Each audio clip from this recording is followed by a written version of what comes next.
Hello everybody, this is Conquering History Games, and welcome back to part 4 of my British Empire playthrough. Just as a heads up, although you can probably already tell by looking at the video length, today's is going to be a little bit shorter than usual, but that's okay, I'm going to make it up for you. There will be an additional British Empire campaign video put out this week to make up for it.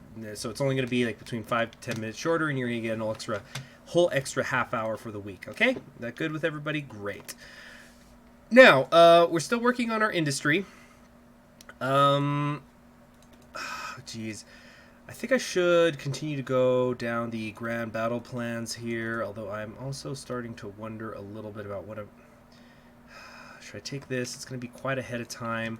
I'm still suffering from research bonuses because of the London market collapse, so we're so close to finishing it off that I think I'm just going to keep working on the land doctrine for right now. Okay. So, we've got the South African forces down here still. Manpower is at a premium, and we're just basically going to be living here on 5 speed for a little while.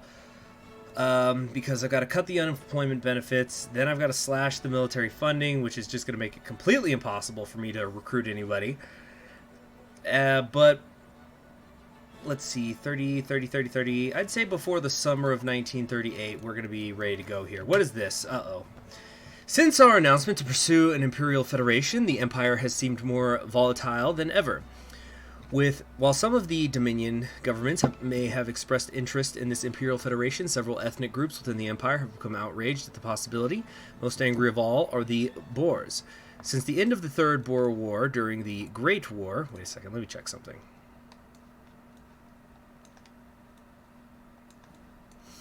I have not done any developments. Oh boy. Anyway, during the Boer War. Oh yeah, South Africa has lived in relative peace and harmony while the fighting was brutal. Many believed a certain degree of reconciliation was taking place in the country. To suggest so today, however, one would only be met with derision. The Boers, for the 4th time in less than 60 years, have risen the standard of rebellion against the empire. Unwilling to allow their autonomy to be taken from them in the empire's attempt at federalization, the Boers have already succeeded in raiding many arms depots throughout South Africa and have captured large swathes of territory in their wake.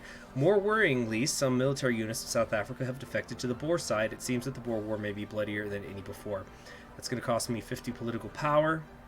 Politics will change. They're going to have national populists, and there's going to be a civil war, basically. Okay, wow, so we're kicking things off with a bang here. With the closing of the Imperial Conference, news came to the world that the British Empire would attempt to pursue an imperial federation where the Dominion governments would be granted equal representation in an imperial parliament within the empire. While some were happy or interested in this possibility, there were none more so outraged than the Boers of South Africa. Today, the Fourth Boer War has begun, with rebels seizing army depots across South Africa and capturing a large amount of land from Union of South Africa. This revolt is large and dangerous, and it remains to be seen whether or not the empire can restore order to the region.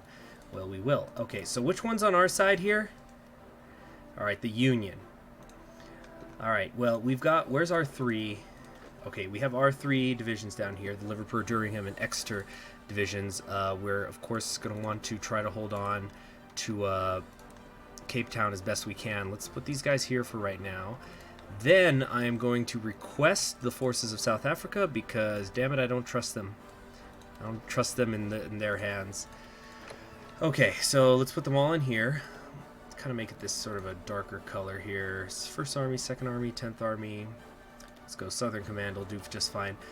Alright, now, who is not assigned? We've got you guys up here. Most of you are up here. You're going to come down on them from the north, like that. Okay, and now who else is not currently assigned anywhere? We've got these 10 here. 10, 16... Alright, we're good. Whoa, sorry, somebody's calling me. Oh, sorry about that. I didn't recognize that phone number. I swear to God, if that's work telling me I have to do another 12-hour shift, I'm going to lose my mind. Alright, so everybody's getting in position. Let's see if we can actually rush priority. Wait, are we not? Oh, we're technically not in the war yet. Okay, now we're in the war. Our puppet has called for aid. South Africa calls for aid! And Edward will answer. Alright, now, as far as air superiority goes, let's see who we can... Well, we can't get anybody down here, but let's see who... let's grab... Let's just grab some fighters or something and bring them on down here. We'll grab some fighters and some close air support. We're not going to need a whole lot of either. I don't think they're going to have very many planes. Damn, they spawn with at least 11 divisions. Yeah, they have no planes whatsoever. It shouldn't be a problem. Okay, let's try to take every tile we can while we can. What's going on here? Oh, there's the problem. Okay, there we go, much better. Okay, so we're gonna try to get into Pretoria here pretty fast. Let's see if we can link up north and the south, completely cut them off from the sea. That would be terrific. Now, where's the home army? Do we want to get them involved in this, or do we want to keep them nearby in case Ireland wants to get crazy? I'll keep them up there. Let's see what we can do with the South African forces. Meanwhile, though, what's in the Raj? We've got 10 divisions there. We've got another 12 here in Australia. Let's we're gonna grab Australia's divisions. Oh, pardon me, it's actually 13 divisions. We're gonna grab theirs, and let's get them over here to Cape Town. All right, seeing an awful lot of red bubbles, and I'm not liking that. These are expeditionary forces too, so I can't switch their templates. Some cavalry running in here would be pretty nice right now. But let's see about coming down here as well. Okay. It's already starting to look a little bit better. Have you guys hold. Okay, good. This guy's still moving. Unemployment benefits are finally cut. And now for the one that really hurts. Slashing the military funding while we're in the middle of a rebellion in South Africa. Black Wednesday woes. The effects of the London market collapse are an international problem. Our financial assets were present in every major power and continent, and so when the economy collapsed, so did these assets. Therefore, it has been suggested that we call an economic conference in London with the major powers of the world in order to reach an agreement on an international effort to tackle the effects of the London market collapse. The nations attending would be the USA, Japan, France, and Italy, and at this conference we would form plans for combating the global depression, reviving international trade, and stabilizing currency exchange rates. It is sure to be a great help to the worldwide recovery. We can say no and get 50 political power, but I think we're going to have plenty of political power in the time to come. I know I'm in the negatives now, but I'm going to get 500 once we're done fixing the crash, so let's call a conference and see what happens. Of course, it will be known that beyond being first amongst equals, it's just me. So everybody's going to help me recover. That's how it's going to go down. That's the cooperation. I get the operation, they get the co. Come on, get up here. Get up here. Fast, fast, fast, fast, fast. All right, he's going to the north, where we should be able to actually seize their capital. I think we're going to do it. This guy's not going to move in fast enough unless there's somebody here, here, or here that I'm not seeing. We should be okay. Whoa, that's a no-go. Let's not attack there. All right, let's do this. Okay, actually, we're about to get cut off ourselves out here. Oh, that was it, though. That's all we had to do. Woohoo! High risk, high reward. That's what I like to see. So we've annexed that, and we're going to give it back to South Africa, right? We get that choice. Or it might be better to just keep them separate. Alright, what are we short on? Nothing, except for manpower, and lots of it. Okay, we got plenty of artillery, though. I guess let's put another one here in the support artillery. We got all the bombers queued up here. Maybe I could at least get the cataphract, just get one in there so I can get the numbers up.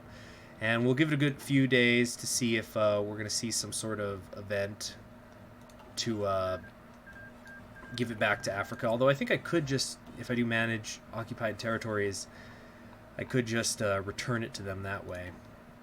Alright, but it looks like we're done here, so let's we'll bring the Australian forces back to Australia. It's tricky. You got to keep people in every corner of the world.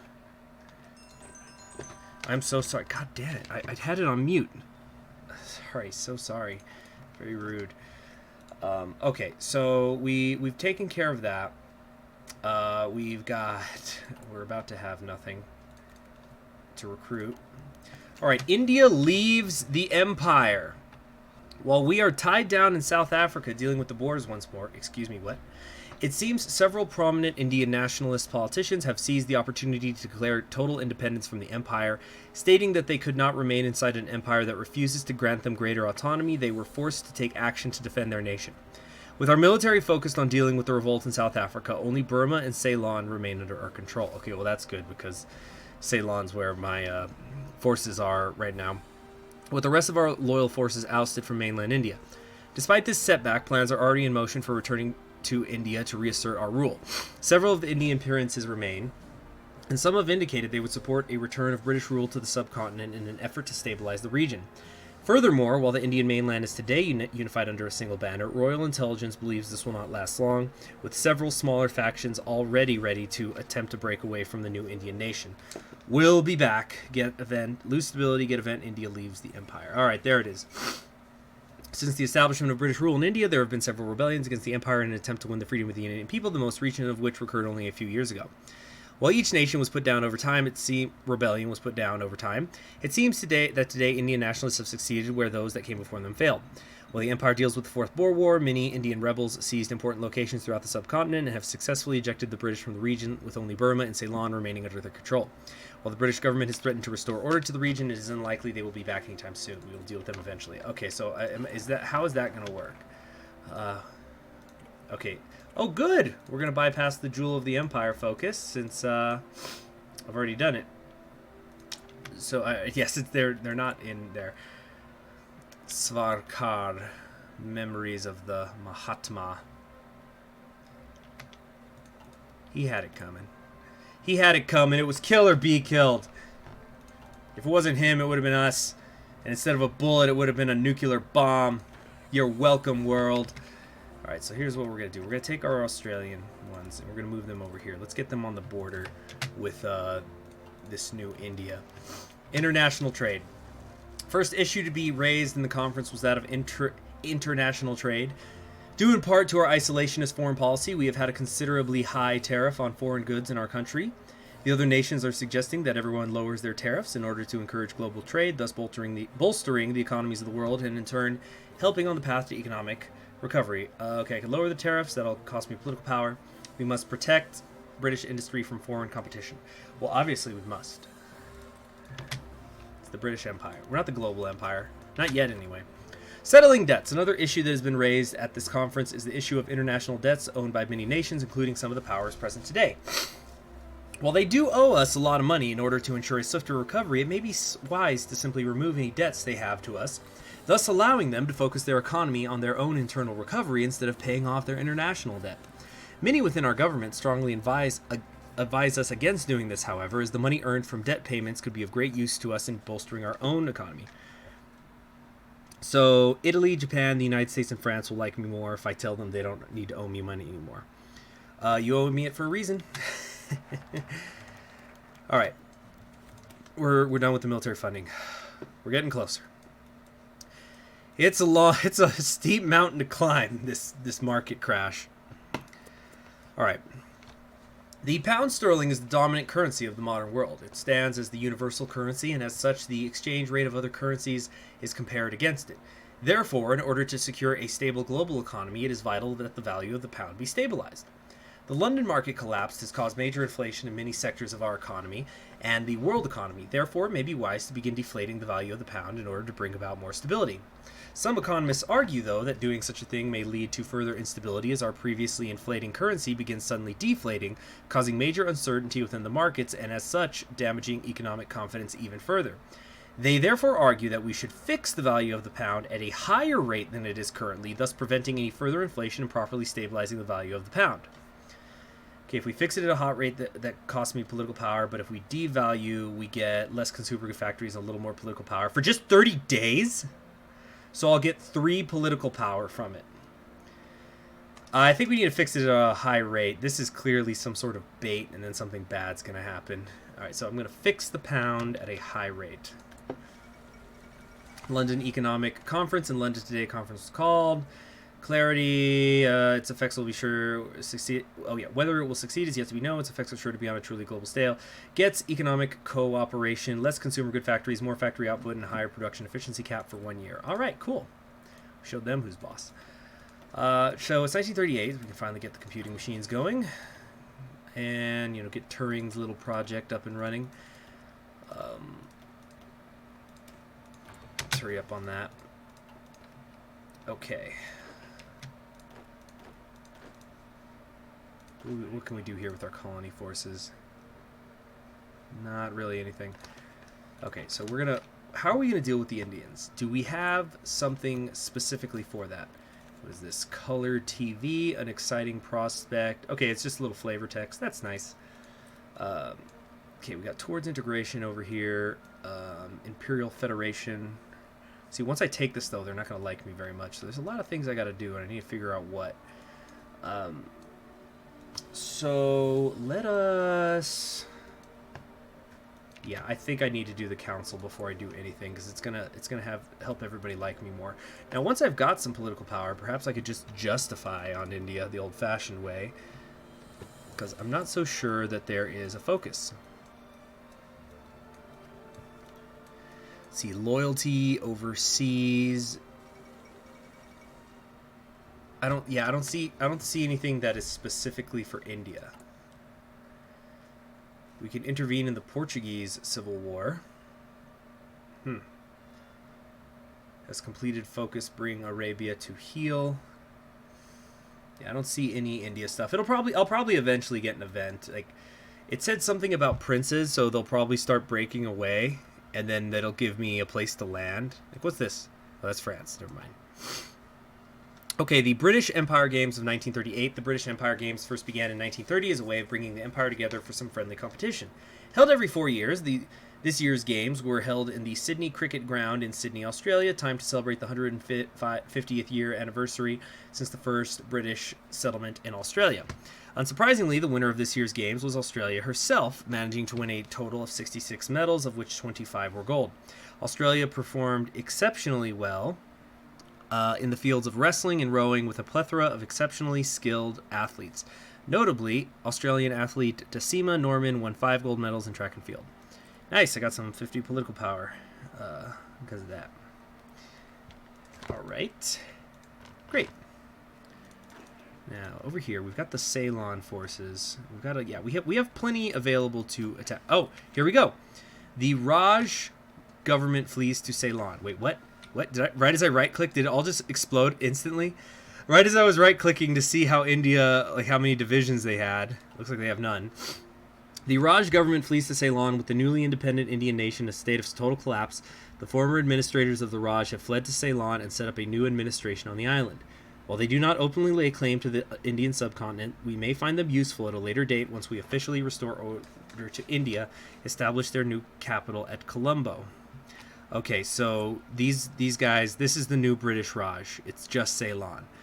Okay, so I do have it again. So really, that just means I got to skip a 70-day focus, and I've still got my Raj. Awesome. Okay. 2 more to go. 2 more to go. Goodness gracious. What is this? Reducing national investment. To spend money, you need to make money. In some cases, that's not feasible. All right, does this mean I'm going to have to justify on every single one of them? That can't be. That would take so freaking long. There's Osman Ali Khan. Different portrait of him. So we've got all sorts of different ideologies here, mostly paternal autocrats, though, in the south at least. Got an arms sale, very good, very good. That's still too far ahead of time. Let's go with the formation flying. All right, so there must be an event. Because it would take forever to justify manually on all of these people. Sick glasses, dude. Yeah, there must be. Here we go. Royal Review of the Raj. Coring over a quarter of the Earth's surface, the empire in which the sunset... Wait, no, not that. Okay, what is this? Following the Indian Rebellion of 1935 and our recent recovery from the London stock market crash, the time has come for us to launch a full review into the administration of our largest colony. If we can successfully modernize and reform their government, then we can continue our rule in India for a very long time to come. However, this will require major reform to succeed. Gets event, the Royal Review. You know, there's a lot of things I'm trying to do right now. How's my consumer good factories? It's 43%. I'm mostly just building infrastructure right now. Here's what I'm going to do instead. We're going to launch some political reforms and get a little bit more political power. And once the Stark market crash is done, then we will begin the royal review of the Raj. Alright, that's been taken care of as well. Good. National investment is done. Oh boy, ending austerity. Hundreds of factories have closed and thousands have been out of work, but now, thanks to our frugal savings, we can safely say that not only is the worst over, but we have escaped the London market crash and not a moment too soon. Yeah, no kidding, it's 1938 already. Then again, I'm sure if the United States had escaped the Great Depression in just 2 years, that would have been pretty awesome. So that just shows how awesome Edward is, really. Oh, what was that? Somebody get cooed? There was a little lag there for a moment. Alright, so we've got a bunch of people down here. Let's get them training or something. Let's get as many people training as we can. Who's not all the way up to snuff? The Egyptian Cavalry Brigade. That's gonna be fine. Empire Day once again. Oh yes, and in a few days here we are about to get rid of our political problems, and I'm gonna spend it like it's going out of style. Look at this, we can go straight to partial mobilization. That's for sure something I'm gonna do. All right, now what else have we got here? We got 249 more political power to spend. We could, oh, we're only getting medium take bonuses, I just noticed. Uh-oh. Maybe I need to make medium tanks for once. Huh. Alright, but anyway, we got weapons manufacturers here. Maybe that could be good. Free trade, again, maybe. Although I do like having so many resources. On the other hand, I've got too many resources. Yeah, so we're going to go to free trade. I love free trade. And we'll just shut it down when the war begins and suffocate everybody. And I've got exactly 150 more. We could do the Grand Battle Plan Doctrine guy with Montgomery, but he takes 250. Damnation. Okay, that's fine. So what we could do is we could do an Imperial Federation and just get this. Yeah, this is only going to take 7 days. And then we'll immediately go start fixing our relations with everybody. Okay, so let's do that. So I can get Montgomery. So we've also got this all done up here. We're beginning to mobilize again. Total manpower 0. Yeah, this is going to take a while, but I don't want to be slowed down by a lack of military equipment by the time I actually fill it up. So what we could do here is, as far as tanks go, if I am going to do the mediums, I could jump ahead here to the Edward and then do a horizontal slide, and I think it'll be faster. It'll be faster than going this way. Alright, so we're already done with the Imperial Federation. Now, before I forget, let me get Montgomery for the Grand Battle Plan Doctrine. Excellent. And now we got to work on getting that 5th research slot. I think the first priority here should be Canada, because Canada would be really annoying to have to go deal with going across the sea there. Alright, Colombia and Peru are having their war. And actually, I think I'm going to stop it here today. Like I said, today was going to be a shorter episode, but you're going to get an extra one before the regularly scheduled one. As an apology from me, okay? So thank you very much. I'm Conquering History Games, and things are, yeah, it's like, it's so interesting. Like, I know that eventually at some point I'm probably going to have to go to war with Germany, and in fact I want to go to war with Germany and with France. You know, I only want it all. I only want the whole world. But I just love that there's so much to keep me busy during peacetime, even if that sometimes means these little wars. It's fantastic. So I'm Conquering History Games, and I'll see you in the next one. Bye.